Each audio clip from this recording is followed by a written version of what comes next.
Welcome back to my animal education series. Today I'm here with Angie and Shane. Hello. Hello. What do we have here? We have baby raccoons here. These both are, believe it or not, the same age, about 6.5, 7 weeks old. This one's a little bit smaller because he came in several weeks ago and it was raised here in captivity in the Wildlife Center, where this guy got to have some of mom's milk, which is better for him. So you can see how much larger the second one is, just by being fed the right formula. How did you come into possession of these animals? I think these guys were found in a chimney. There was a litter that was found in a chimney. That's where this one came from. And this one, I believe the mother was hit by a car and it was just standing by her body. So it's kind people that stop and help them out when they see the mother killed along the road and the tiny little raccoons just hanging on to her, because they don't know what to do except stay there. So it's kind people that stop and then they give us a call and get it to us.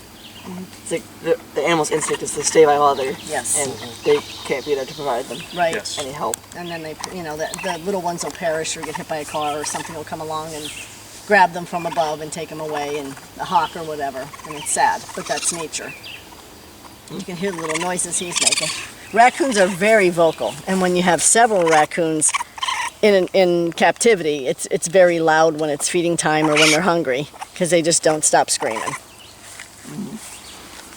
So where can you find these raccoons? Raccoons can be found just about anywhere. They're found in every county in Pennsylvania. You probably have a raccoon within a short distance from your own house. They're able to adapt very well, even in city, urban scenarios. They are similar to, I usually call these guys the garbage guts, because they'll eat just about anything. They come into possession of trash cans. They'll raid a trash can.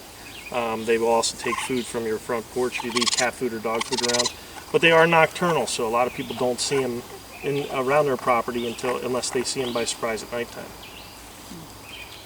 Like out in the natural environment, like what would they eat?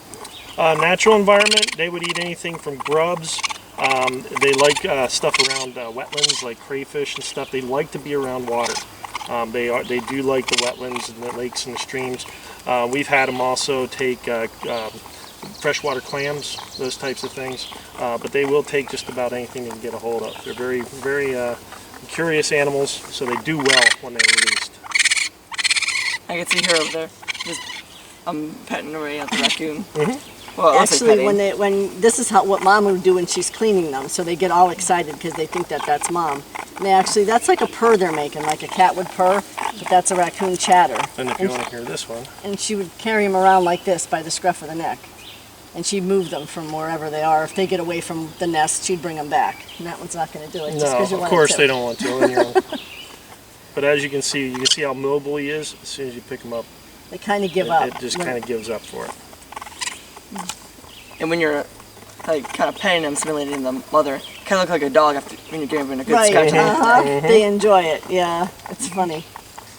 But as I said before, those front hands are very dexterous. They can grab a lot of things. They use it.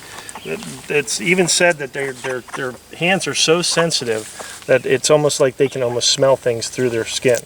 That's one of the things that they've been discussing in some of the studies that they've been doing in some of the colleges.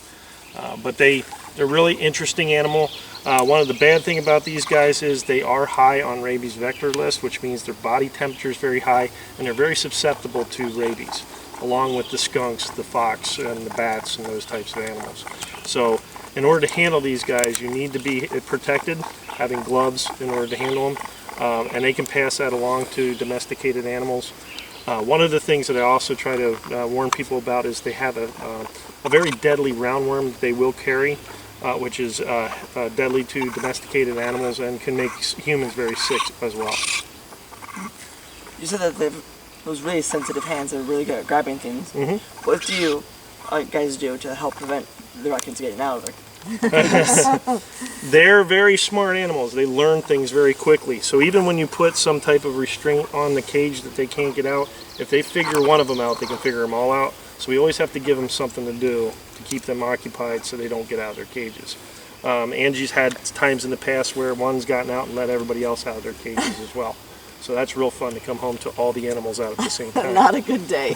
I saw one of your raccoon cages in there, and they had like 7 or 8 locks on Yes. one door. to really make sure they're not getting out. And that's the reason, because if they get one off, they can also work the others to get them off. So we'll even flip them around different ways, so it's harder for them to figure it out.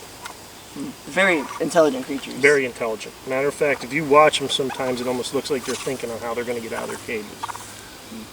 How does their fur color help them out in the wild? The same thing is with the possums and most of your wildlife. They have a fur color that's going to be the color of the most common area that they're going to be in, your forested areas.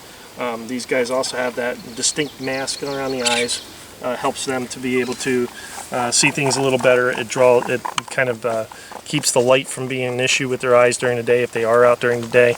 And if you look at the striped tail, which is another common thing of the raccoon, helps break their outline out so they can sneak up on things a little better.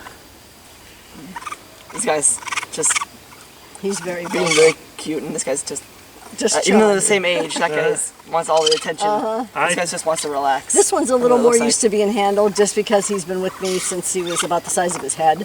So he's been with us over a month, where this one just came in. So she's been with Mom, and surprisingly calm for being like that in the wild. Usually they're a little standoffish around people when they've been raised wild. This one's a little more used to people just from being in captivity longer. And I think she's hungry too. Yeah, just a little bit. That's why he's sucking on my glove. We said earlier what they ate out in the wild. So what do you feed them here? Here we feed them, first of all, at this age they're still taking formula. They have a milk formula because, of course, they also need to have the right protein and also calcium for bone development and stuff like that. But then when they get older, we switch them over actually to dog food. They eat a dog food mix, and then as they get closer to the release, we start to feed them some of their natural foods so that they can get used to it. Like some crayfish and some smaller Crayfish, fish. yeah. I'll put a little pond in for them. They start to work around the water. They like to wash their food. That's why you always see them around the water. So it's pretty interesting. But they do have a very serious bite. So you don't want to get too close to a raccoon, even though they look friendly and familiar to you. When they bite, their first extinct thing they want to do is twist. So it's a very painful bite that these guys give. What are your favorite things about raccoons? Or these raccoons? Well, raccoons in general, as you said before, they're very intelligent. It's great just to watch them to see how they develop. They develop to the scenario that they're put in. So they will learn very quickly. And they are a curious animal. And it's just neat to see. We'll put things in their cage to keep them occupied. One of the things you want to do is you don't want an animal that's in captivity to be just sedentary where he doesn't have anything to do. You want to give them challenges. So it's neat trying to find different challenges for these guys. What's your favorite things about raccoons? I just love their little chatters, and I love the way they look and the way they climb. They're like little monkeys. It's just fun watching them go from not being very mobile to being able to scale a dog kennel in a few seconds and being able to do it well and hang by their feet. So there's just they're a lot of fun to watch for hours and hours, and sometimes we don't get much work done. When they're older, we just end up watching them a lot. They're acrobats. They're definitely acrobats when it comes to that age. Well, thank you, Angie and Shane, for telling us all about these raccoons. You're very welcome. Thank you. And if you guys enjoyed this week's episode, don't forget to leave a like down below, subscribe to my channel, and come back next week for some more animal education.